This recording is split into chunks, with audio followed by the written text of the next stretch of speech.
It's time to share secrets and insights from fellow entrepreneurs. If you're looking to grow or start a business and you're a game changer, then keep listening to Avanti Entrepreneur for great advice from your host, Dave Mammano, America's Entrepreneur Coach.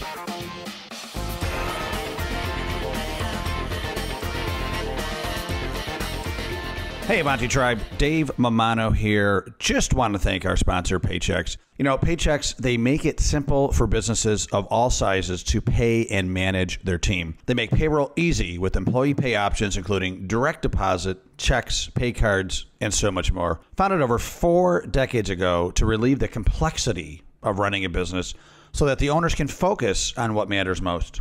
Above all else, and more than any other company, Paychex makes it simple. Visit AvantiEntrepreneurGroup.com. Go to our partner link and check them out. They're offering you a free month of payroll just for giving them a shot as an Avanti Tribe member. Give them a shot, folks. They really help this podcast to be possible. Really appreciate Paychex. Now, enjoy the show. Hello and welcome to the Avanti Entrepreneur Podcast. I am Dave Mammano, your host, and we are here to help entrepreneurial achievers and business owners and leaders move forward so that they can reach their potential.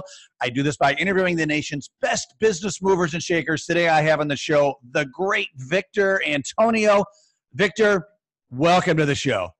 Thank you for having me, David. Glad to be here, man. Victor, your energy is just amazing. I love it. I just met you, saw you a couple weeks ago, or by the time this podcast airs, it's going to be a couple months ago, but at the Outbound Conference in Atlanta, Georgia.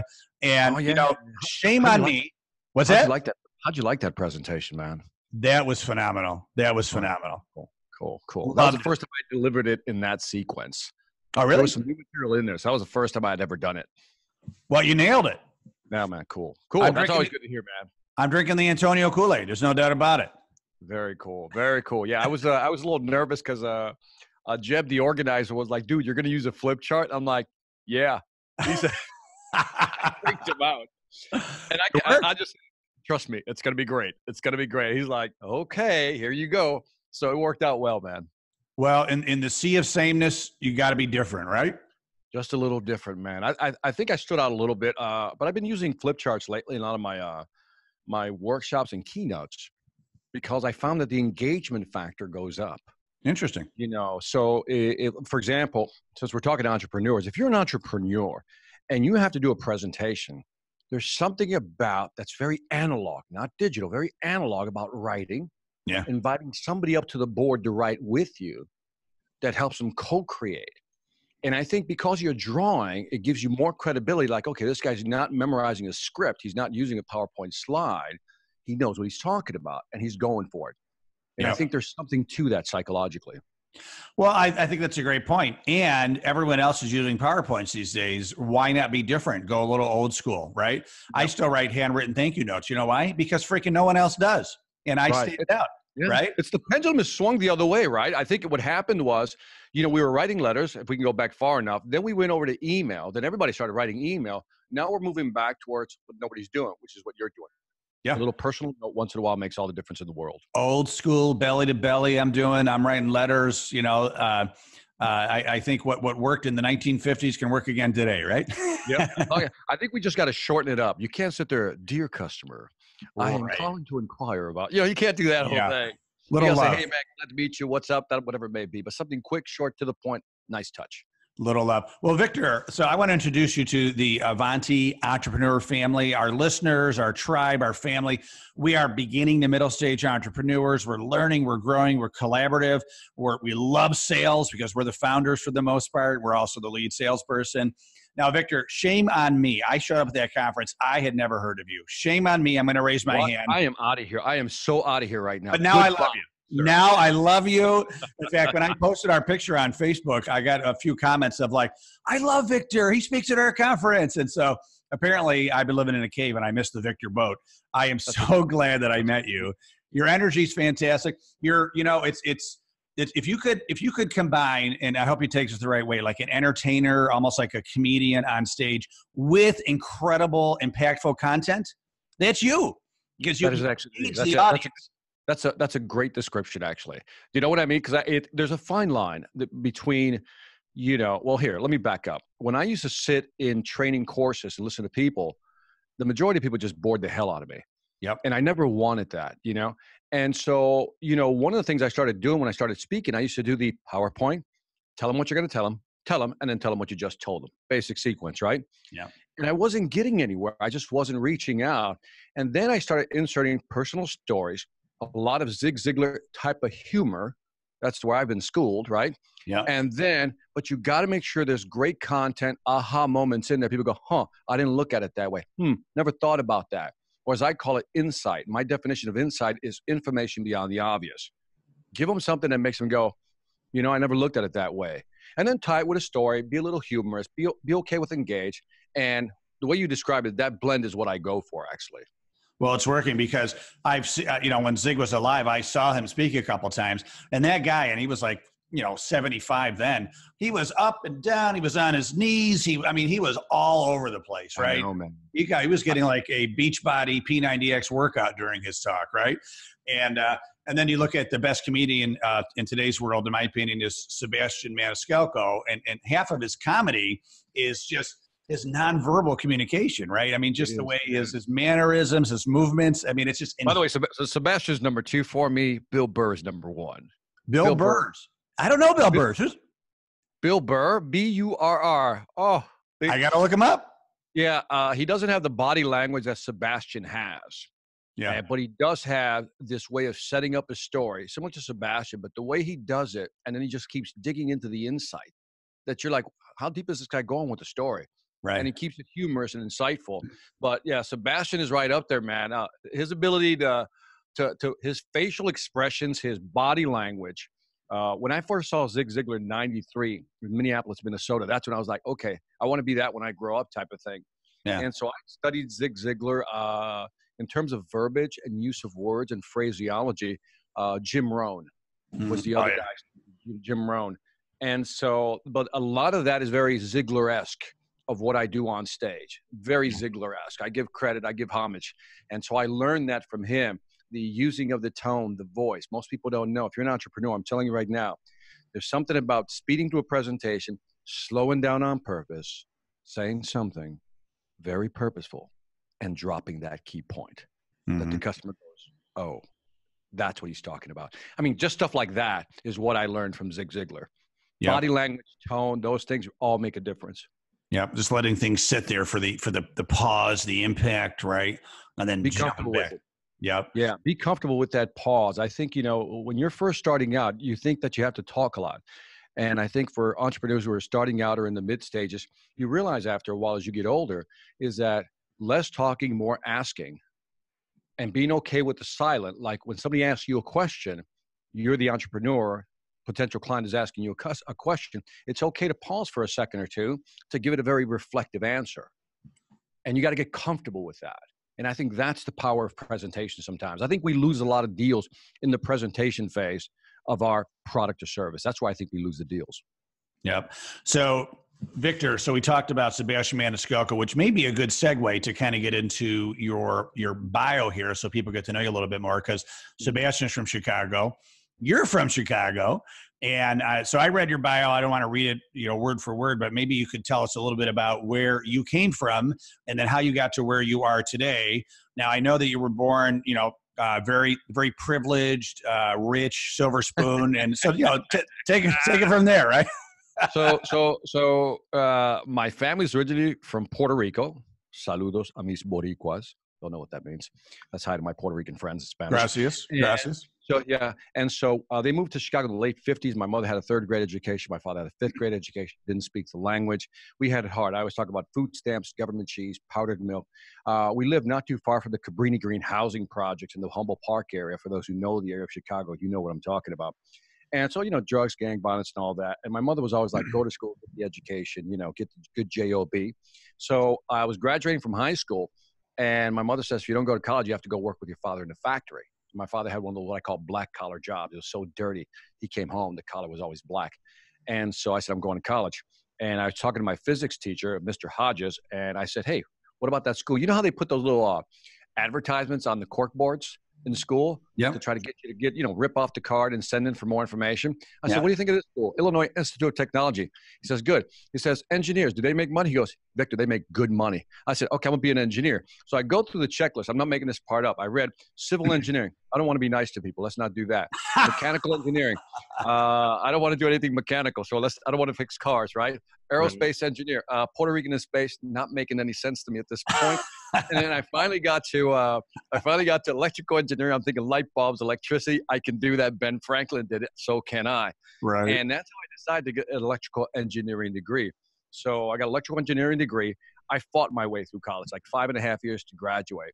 My first year, I had to go back and take almost like college remediation courses because you realize that a public school education in Chicago is not up to par compared to public or private schools or Catholic schools.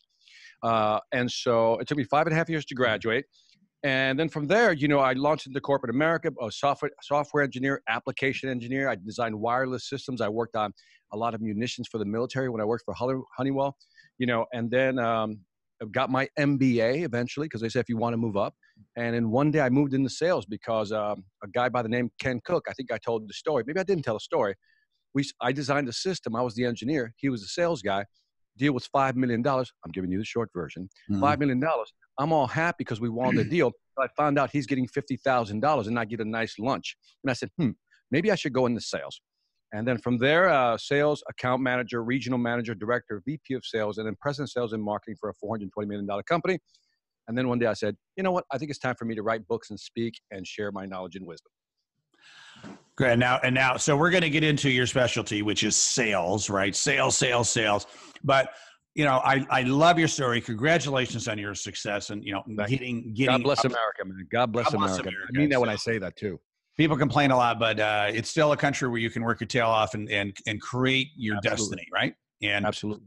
So besides, it sounds like you had great parents, but you were in, really, the people talk about that area of Chicago. I mean, that's like one of the roughest parts of the country. Maybe there's some parts. I was in the shite, as they say in Ireland.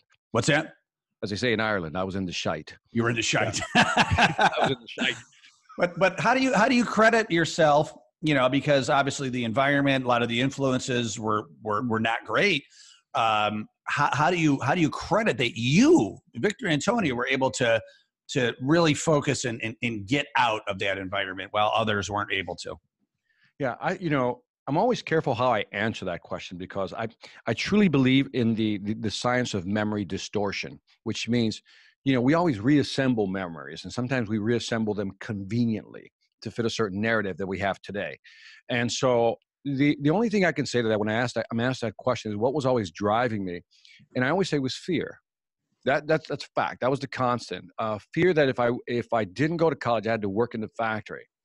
Fear if I didn't have a good job, I wouldn't have money. You know what I mean? And so I'm very low on the Maslow hierarchy. Where it talks about survival. It wasn't about self-actualization. I'm still trying to go for that. But a lot of it was just survival, man. And I think a lot of us can understand that. You're afraid. I think people always tell me, money doesn't buy you happiness, to which I always say, shut up, but it buys you options.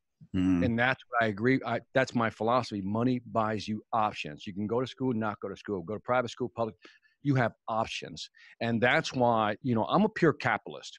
I'm like a Milton Friedman, Ayn Rand, Heilbronner type of capitalist. I believe in value for value. I give you value, you make money. In return, give me some money. That's a value for value relationship. And I don't hesitate to talk about that, even though most people do. But I think fear has driven me, and the fear of not succeeding at what I wanted. And if entrepreneurs are listening to this, they get it. You know what? They're doing a job, for example. Let's talk about the person who's doing a job right now, working for a corporation, but is not really doing what they want to do. The fear of never making a real hard decision and having to live with that regret 30 years from now is what drives them sometimes. So I think fear is a great motivator. Excellent. So do you still have some friends and family back in the neighborhood? Almost everybody's back there still. Yeah. And so, the area we lived in has been gentrified. Mm-hmm. And so now you see, back in the day, it was pretty much a Black and Hispanic neighborhood. Yeah. And if you saw a white person walking through there, it was like, are you lost?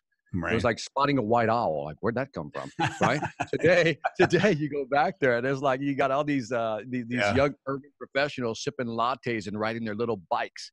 that Right. or their little scooters that, you get with your little app. So it's weird to see it now, man. It Right. really Yeah.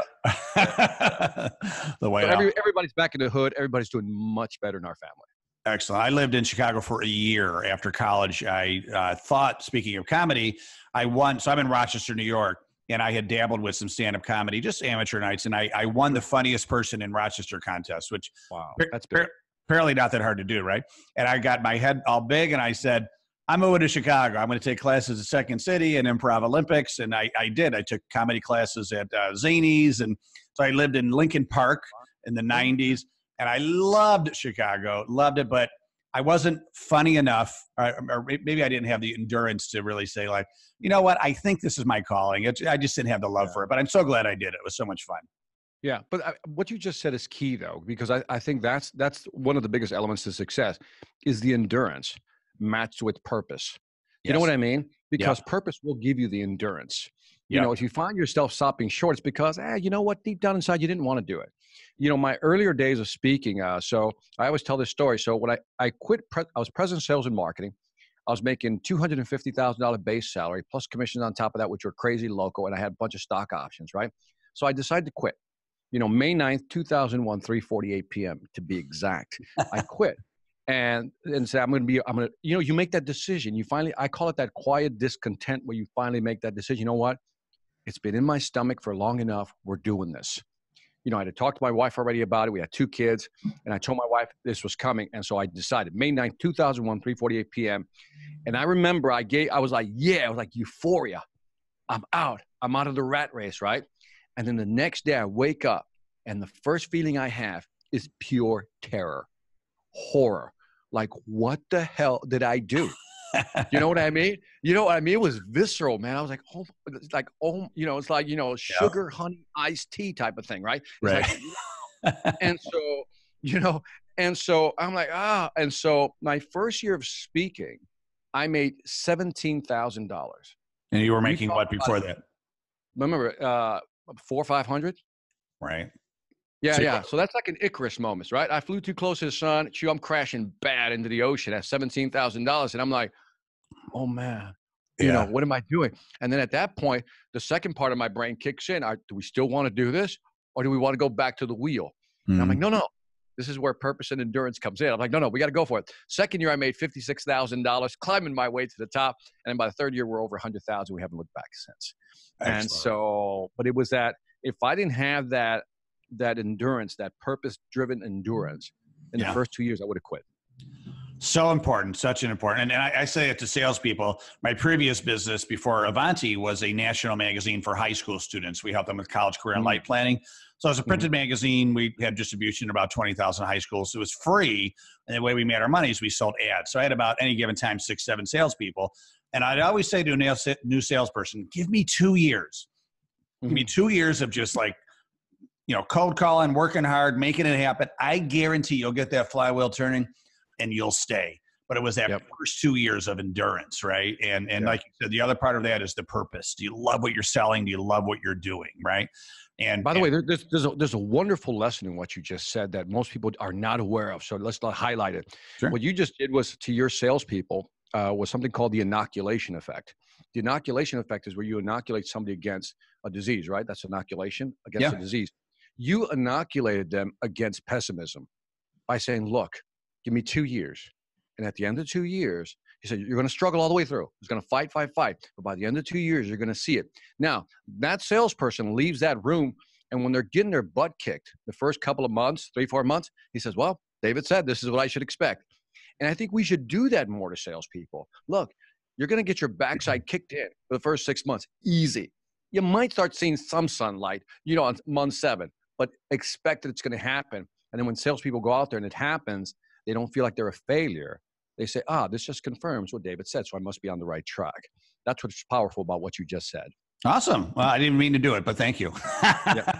But I knew it for me because when I started my company back in 95, this is when I started the magazine. I'm 25. I have no money in the bank. I'm not, and my saving grace was I was not married. I had no kids. I had no house. I had nothing to lose except I think it was a 91 Geo Prism, right? Remember those cars? So I'm like, if I lose that, I'll be fine, right?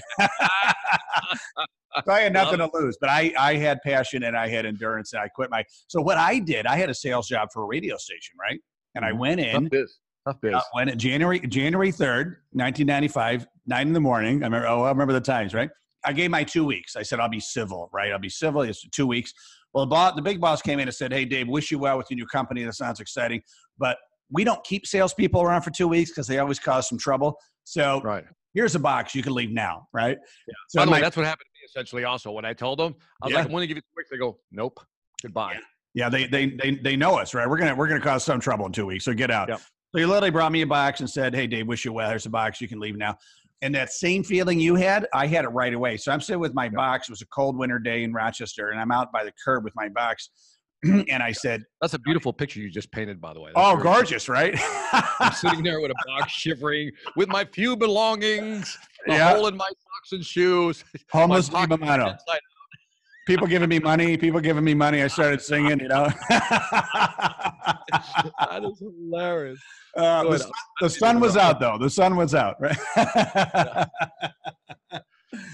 So I remember in my mind, I had 2 weeks, right? I'm like, but then now I had like zero time, like the clock was ticking. And that feeling, I had that feeling you had, like it was, and I put it in, the metaphor I had is like, you're on that scary roller coaster. The bar is down, locked in place. It's moving. So you're kind of excited, but you're mostly like, holy cannoli, anxious as all hell. What have I just done, right? But it's almost exhilarating at the same time. And every entrepreneur listening probably knows that feeling. Yeah. You know, when you finally, and it's not so much about quitting your job. Sometimes it's just about putting money down. Like you invested some capital and I don't know, you're developing some type of app and now you just plunk down $50,000 to kickstart this app. And then now you're like, oh, what did I just do? That was my last $50,000, so to speak. It's go time. It's go time. Yeah. Well, you'll probably appreciate this, having go through a similar thing, is I didn't have a lot of money in the bank, right? I wasn't making a lot of money. I was 25. And I realized by about 3 o'clock that day that I probably wasn't going to last too long. So I had a Ruby Tuesdays on the corner of where I lived. And I called and I said, hey, I need a job at night. I'm a magazine publisher at day, but I could be a waiter at night. They're like, come on down. We need somebody to cut the vegetables for the Ruby Tuesday salad bar tonight. So I started that day, suit and tie, board meeting, quit my job, nice office. By the end of that day, I was chopping broccoli for the Ruby Tuesday salad bar. That was the best broccoli ever chopped, let me tell you. But, I'm glad you share stories like that because I've had that. Like in my since 2001, I've had to go back twice to get smaller jobs, right? Mm-hmm. And they came my way. Said, do you want to do this? I said, well, I can replenish my account if I do these things. Like one was I was a sales trainer for a company, and the other one I was a CEO for a technology company out of Christiansburg, Virginia. And so that helped me replenish my account. So again, if you're an entrepreneur listening to this, don't see it as a failure if you got to go chop broccoli at night or do some sales training on the side for somebody else. You do what you got to do to keep the dream moving forward. Yeah, I love it. And see, people to know that about you. Like people see you now, you're on a stage in front of thousands and thousands of people. I watched the video on your website. I mean, one of those venues, there's probably 100,000 people there, right? And they 14,000, I think that's the one you're looking at. Yeah, 14,000. Well, it looked huge, right? And I see, so people see you, right? Victor Antonio, massively successful, well-dressed, got his crap together. But they didn't see the roller coaster to get there. That's right? Correct. Yeah. They see the end product. And I think that's what people do. A lot of people say, Victor, I want to do what you do. I said, man, put in the time, put in the effort. And they all want a shortcut. They all want the pixie dust. Here's how you do it magically. No, it's time, effort, sweat. You're toiling away when nobody else is looking. Yeah. And you're doing what other people are not willing to do. All that sounds so cliche-ish, but I'm sorry. Universal truths are universal truths. Exactly. So I promised you this would be about a half an hour because you are a busy, popular guy. So you're a sales guru. So I know the Avanti family would be very upset if I didn't get a couple nuggets from you about some of your, I'll say unique sales training. And, remember, a lot of us are small to medium-sized entrepreneurs and the top salesperson, right? So if you were sitting down with, having coffee with somebody who, maybe they're a year into their business doing $300,000 a year in revenue and they're trying to get to that million mark, and you're working with them, what are some of the things you're going to help them to get to that next level of growth? So when I work with people, I start to carve things up. And, for everybody here, not that I'm trying to sell you, but I'm going to sell you right now. I have something called the salesvelocityacademy.com, which has all my courses. I think we have 41 courses, over 400 videos, $30 a month, worth the deal. And one of the things I talk about is that there's only 4 ways to grow your business. And I use the sales velocity equation, right? And the equation goes like this, and you can find it on my website. It's sales velocity is equal to the number of opportunities in your pipeline, multiplied by your close rate, multiplied by your average deal size, divided by your sales cycle. And your job is to increase the opportunities, close rate, and deal sizes and reduce your sales cycle, right?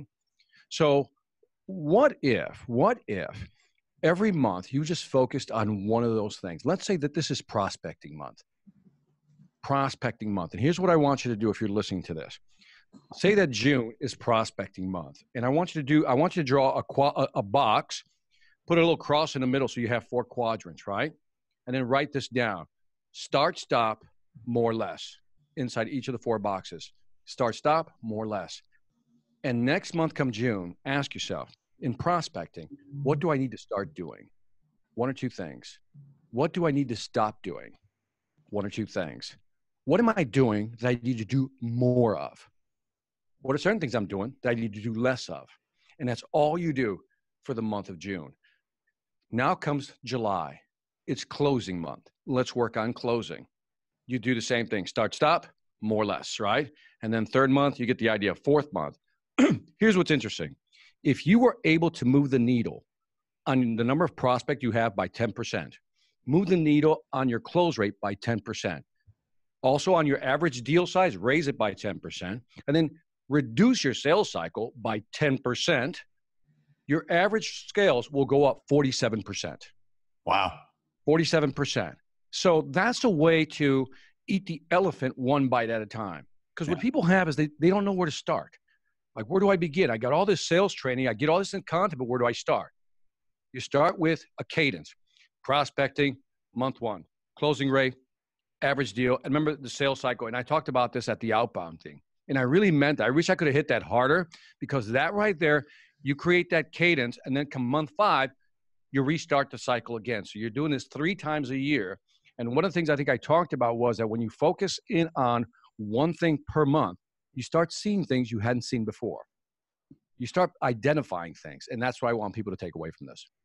So it comes down to massive focus. I love it, because I think, especially entrepreneurs, we're manic, we're frenetic, right? The bright, shiny light syndrome going on all the time. And you're saying just focus. And, just like people that are blind tend to hear better because they're, the senses are focused on the ears, right? And so you're saying you'll see things that you haven't seen before because you're focused on prospecting, you're focused on closing, right? I love it. So if I can I give them one more thing? Because I think it's just one thing. There's so many, and I want to say this because, 2 days ago I was in New York and I did this presentation, and they showed me I was going in to do a 1-day workshop with them, and I saw their sales process, and it was all convoluted. And I've seen all these convoluted sales process, 50 steps to closing a sale, 13 steps, 7 steps, whatever it may be. Look, I figured it out. I've got the universal sales formula. Applies to any business, anywhere. It's 3 steps. That's it. And we'll use the 20-60-20 rule on this one. Here's what I mean. The first thing is to empathize with what your customer is going through. If you can put yourself in your customer's shoes, like really feel what they're going through, the pressures that they're feeling before you present, then you're 1 step ahead. Dedicate 20% of your time to figuring that out. 60% of your time is step number 2, which is the education piece. See, that's what people are looking for today. They don't want more information. They want more insight. Again, information beyond the obvious. Tell me why this is going to work. Tell me how I'm going to avoid certain pitfalls. Tell me about the trends. Tell me things that, make me rethink my business model. And I'll view you as a trusted advisor, or you're positioned as an expert. If I can spend 60% of my time educating, not trying to sell, just educate the client, I'm 1 step ahead of everybody else. The last 20%, which is the 3rd step, is to empower them to make a decision. If I've empathized with you and I've educated you, all I got to do is present the options, and you'll come to your own conclusion, because buyers don't like to be pressured. But if I give them options, they'll always make a decision. That's what I wanted to share. I love it. Why don't you drop that microphone? That was fantastic. Is that? Drop that microphone. Like, No, well, what you're essentially saying is people will view you as a helpful resource, as somebody who truly cares about them and their business and their results, and less as like the quote unquote stereotypical salesperson, right? They're going to say Victor's here to help me, and they may just call you as a trusted resource, as a friend, even about other things other than your product, because you've reached out and you said, I'm here to help you. I'm here to educate you. I've showed you that I've learned about you and I empathize with you, and now you're a trusted advisor instead of just a salesperson, right? And then when you close the deal, you empower them to make a decision by saying, look, here's some options we offer. You know, what fits? And you feel better about yourself. You don't walk out of there feeling icky about trying to figure out, how do I present this in a slick way? You know, look, if you're doing pure transactional sales, maybe the ABC stuff still works, always be closing, you know, but I think it's changed. The market's changed, especially in a longer sales cycle. More decision makers are involved. You can't be that way. You have to be the guy that stands out, that goes, every time I talk to that guy, every time I talk to David, he gives me something I hadn't thought about. He gives me insight. And that's why I like meeting with him. That's why I'll take another meeting with him. Yeah, I try to post inspirational stuff on Facebook and LinkedIn in the mornings to get people going with some type of positive thought to start the day. And I just do it. I mean, first of all, it helps me because I'm searching for this positivity. I read it and then I share it with everybody. So it helps me. It helps others. But one of my clients say, David, your Monday morning posts are amazing. I hate Monday mornings. They get me going. I just shared it with one of my friends who was having a tough morning. Thank you. And now, so now to my client, I'm not only, a quote unquote vendor. I'm a friend that is helping them, inspire them, and they're even taking my content and sharing with other people. So I passed that salesperson status, which really it fills my heart. I love it. I think if you can blend the motivational, aspirational aspect, which is what you're doing. And I'm also sure that if you can provide them some, like what I call data, insight, tangible, something is happening in the market, and then just share that with them. Yeah. That's when they start seeing both ends. Now you got the emotional and the logical, right? The rational and the emotional part kicking in. And I think when you can jog between those two, that's when you really start kicking into high gear. Yeah. Awesome. So Victor Antonio, and I live in Victor, New York. I think I told you that. So obviously you did not. I didn't know that. No, I did not. I live in a town called Victor, New York, a nice suburb outside of Rochester. Wow. That's amazing. That's amazing. This was meant to be, David. David, this was meant to be, David. This was meant to be. Yeah, I'm feeling it. I'm feeling it, Victor. You are the best. I definitely want to continue our relationship. I consider you a new friend. We're doing an Avanti conference every year. Next year, we've had it in Rochester for the past few years. Next year, 2020, I'm looking at doing it maybe like Orlando, Charlotte, maybe Atlanta type of thing. We'd love to have you consider coming down to that if I can afford you. Hit me up, because I will charge you. I know, but it'll be an investment, not an expense, right? There you go. My man. Yeah, absolutely. So, Victor, before we go, tell the Avanti family, how do they find you? Website? If you just type in Victor Antonio, you'll find me, victorantonio.com. But if you're listening to this, you're an entrepreneur, you're trying to take it to the next level. As David said, you go from 300 to 1 million. If you only had to do one thing, besides go on my academy, if you don't want to do that because you can't afford the $29.99, and trust me, I've been there, no shame in that game, then go to my Sales Influence podcast. They're 10-minute podcasts filled with content to help you grow your business. And you can find me on iTunes, Google Play, YouTube, whatever it may be. Excellent, Victor. Thank you so much. Appreciate it. Wish you massive continued success, my friend. All right. Thank you, David. You're awesome. Thank you. You're awesome. I love it. Dude, man, I enjoyed it. That was fun, man. That was fun. Yeah, man. So I got to go because my wife's waiting for me. Hey, excellent, Victor. You go. I'm going to say goodbye to the audience, but you get out of here. Wave goodbye to everybody. My virtual goodbye. Later, people. By the way, if you're married like I have been for 30 years, you got to be on time. I got 10 minutes to make this. Later. Yeah, we don't want the wife mad. So thank you, Victor. And thank you, Avanti listeners. Thank you listening to the Avanti Entrepreneur Podcast. Make sure to check us out at AvantiEntrepreneur.com. Thank you very much. Have a great day and stay awesome. Thank you for listening. Head over to AvantiEntrepreneurGroup.com for show notes and more helpful advice from entrepreneurs like you. Continue to find your entrepreneurial rhythm at the Avanti Entrepreneur Podcast.